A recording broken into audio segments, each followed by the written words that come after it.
तो महापुरुष अच्युतानंद ने ऐसा समय के बारे में बोले हैं, जब ऐसा समय आएगा जगन्नाथ जी और बलभद्र माता सुभद्रा शक्ति का प्रतीक प्रभु सुदर्शन देव श्री जगन्नाथ क्षेत्र को छोड़ के उड़ीसा में एक छतिया धाम के नाम पर एक पवित्र क्षेत्र है, जहाँ महापुरुष हरिदास ने भविष्यवक्ता और भगवान की पंचसखा में अन्यतम अपना धाम बनाया था। उसी जगह को प्रभु जाएंगे। ये कौन सा समय पर होगा जिसके बारे में मैंने विचार रखा था। क्षेत्र छड़ी प्रभु छतिया धामरे होइबे की अधिपति, रक्त नदी बही पड़ुथिब भेदी नाम जा अमरावती। तो प्रभु जगन्नाथ जी चतुर्धा मूर्ति श्री जगन्नाथ क्षेत्र छोड़कर छतिया धाम पर जाएंगे और उसी समय वर्ल्ड वार होगा। अगले समय वर्ल्ड वार होगा, सभी लोगों को मालूम है। और चाइना जैसा परेशानी करता है और पाकिस्तानी जैसा धोखाबाज काम करता है, उसका मतलब यही है, एक युद्ध के लिए हमारा भारत की जनता अभी से भी मानसिक स्तर से प्रस्तुत होना चाहिए, क्योंकि ये समय होने वाला है, ये समय करीबी है। और दूसरा जो बात है, ये युद्ध जो होगा, ये युद्ध वर्ल्ड वार को कन्वर्शन होगा और सारा विश्व में एटॉमिक वार होगा। ये भी आप लोगों को मालूम है, जो लोग मेरे साथ अभी सत्संग में हैं और भारत की जो पढ़े लिखे लोग हैं उनको भी मालूम है, जो थर्ड वर्ल्ड वार होगा वो एटॉमिक वार होगा। पर एटॉमिक वार तो होगा जरूर, पर मनुष्य समाज के लिए बचने की भी अधिकार है और धर्म भी उद्धार करने के मार्ग भी है। तो जब जगन्नाथ जी छोड़ेंगे तब वर्ल्ड वार होगा, उसी समय के बीच में ऐसा स्थिति होगा। और द्वापर युग में जो ऋषि मुनियों का क्षेत्र था, रसिया जो कास्पियन सागर की किनारे में है बैठा था, और उसी जगह पर ऋषि मुनियों ने प्रभु को ये गुजारिश किया था, भगवान कृष्ण को, प्रभु आपका सेवा में हम लगना चाहते हैं। तो भगवान कृष्ण ने, द्वारिकाधीश ने बोला, देखो ये तो द्वापर युग है, इस युग में मेरा कोई ज़रूरत नहीं है तुम्हारा सेवा करने की, तुम जाके धर्म धारा में काम करो। फिर समय आएगा कलियुग में, जिस समय में द्वापर युगरे छतिया द्वापर ऋषिया जे मागिथिला बर छेरा पहरा देवी मुहि जे कलिर, यानी कलियुग में मैं आपका सेवा में रहूँगा। और भगवान ने उनको बताया, भगवान श्री कृष्ण ने, देखो मैं जगन्नाथ बलभद्र और सुभद्रा की रूप पे नीलाद्रि पर नीलाचल पर विद्यमान होऊंगा कलियुग की अवतार के रूप से।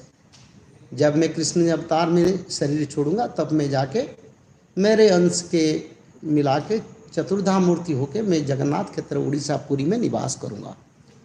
सदा श्रीमत वृंदावन बसती लीला परिचयो जगन्नाथ स्वामी नयन पथगामी भवतु में, यानी ये वृंदावन का जो अधूरा लीला प्रभु जगन्नाथ जी यहीं पर कर रहे हैं। और उसी समय पर मेरे क्षेत्र के ऊपर आपद आएगा और विदेशी सेना ने मेरे क्षेत्र के ऊपर भी अटैक करेंगे। तो उसी समय में मेरे को तू आके छतिया धाम पर ले जाना और उस जगह पर मैं 7 दिन रहूँगा। 7 दिन जगन्नाथ जी का चैरियट यात्रा होगा और उसी जगह पर मेरा सेवा में लग के फिर 7 दिन के बाद फिर मैं श्री क्षेत्र नीलाचल क्षेत्र को रिटर्न आऊँगा।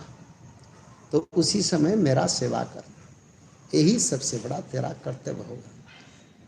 श्री क्षेत्र जे सात दीन बसी भकतंकुलोड़ी बाकू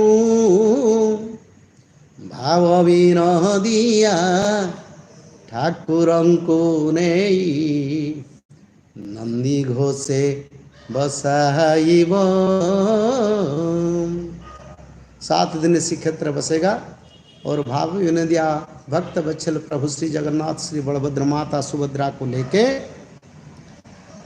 श्री छतिया धाम पर प्रभु अधिष्ठित होंगे। 7 दिन रथ यात्रा होगा और वर्ल्ड वार भी उसी समय चलेगा और उसी समय भगवान कल्कि का अवतार सारा ब्रह्मांड में भारत की सम्मान और भारत अखंड भारत बनाने के लिए, सनातन धर्म को प्रतिष्ठा करने के लिए भगवान कल्कि सारा ब्रह्मांड में घूम घूम कर धर्म संस्थापना काम करेंगे। और ऐसा समय आ रहा है, समय करीबी है। और ओलिए युद्धटी एवं आदेश देवटी माधव, महापुरुष अच्युतानंद ने ये लिखे हैं। एक बेला महाभारत युद्ध का 18 दिन का महाभारत युद्ध द्वापर युग का जो बाकी है और भगवान माधव के निर्देश पर वही युद्ध शुरू होगा। युद्ध इसीलिए बंद है, युद्ध तो कब से हो जाता है, भक्त लोगों का एकत्रीकरण नहीं हुआ है। इसी बीच में अपना स्वार्थ के लिए अगर मैं सत्संग छोड़ दूंगा तो लोग कैसे धारा में आएंगे, कैसे समाज बदलेगा। धर्म धरा पर आने के लिए जो कर्तव्य हमको सौंपे हैं महापुरुष अच्युतानंद के आशीर्वाद। हम हिंदी भाषाभाषी नहीं हूं, पर हम हिंदी बोलते हैं भगवान की कृपा से।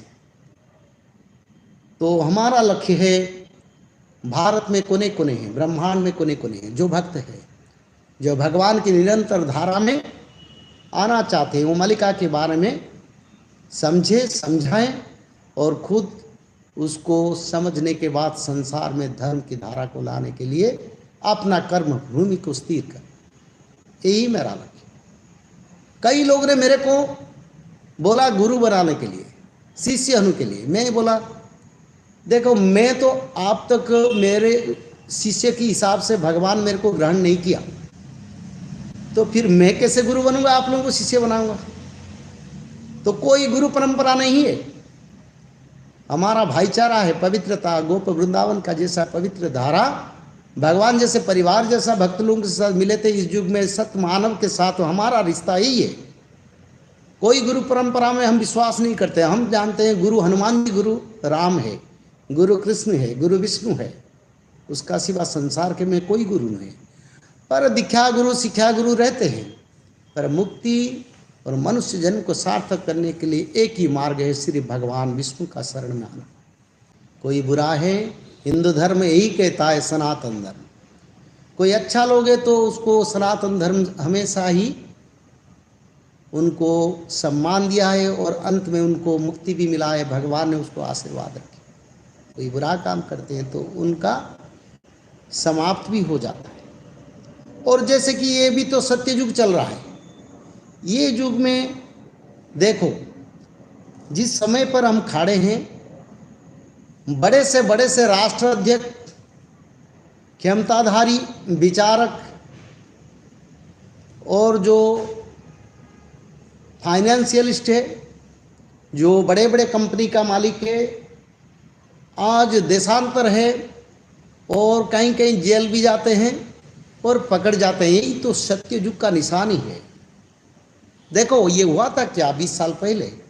अभी कोई भी कुछ भी गलत करता है, कितने साधु संत भारत में पकड़े गए, कितने, उड़ीसा में भी क्यों पकड़ जाते हैं, ये तो आप लोग विचार करेंगे। मेरे किसी को विरुद्ध कहना मेरा को अच्छा नहीं लगता, पर बात यही है, अगर सत्य युग का प्रकाश नहीं है, जो शासन करते हैं, जो लोगों को जेल में डालते हैं, वो खुद कैसे जेल जाते हैं। यही सत्य युग का सूचना, युग परिवर्तन का। और युग भी परिवर्तन हो चुका है, धर्म संस्थापना बाकी है। मनुष्य समाज को धर्म को लाना सारे सनातन धर्मी और जो साधु संत मठाधीश पीठाधीश का यही सबसे बड़ा कर्म कर्तव्य।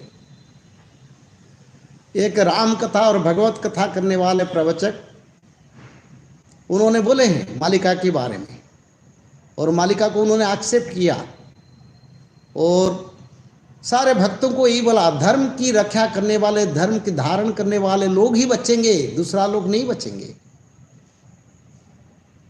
उनका वाणी सुन के मेरे को बहुत आनंद लगा। देखो ये पहले साधु संत और भारत में कथा करते हैं, ये पहले ही मालिका को एक्सेप्ट किए हैं और मालिका के बारे में अपना भक्त को बोले हैं।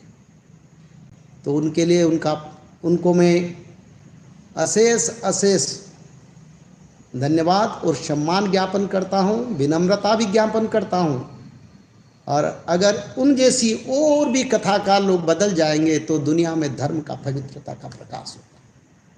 ठीक है, जो भी जगन्नाथ जी का इच्छा और प्रभु का जो इच्छा वही हो रहा है। उसके लिए फिर एक बार विनम्रता के साथ सभी सत्संग में जुड़े हुए सज्जन को फिर एक बार विनम्रता के साथ निवेदन करता हूँ, धर्म और धारा पवित्रता मत छोड़िए। समय का अंत का समय धर्म संस्थापना होगा, धीरे धीरे आप देखेंगे। तो समय को इंतजार करना सबसे बड़ा हमारे लोगों के लिए कर्तव्य है।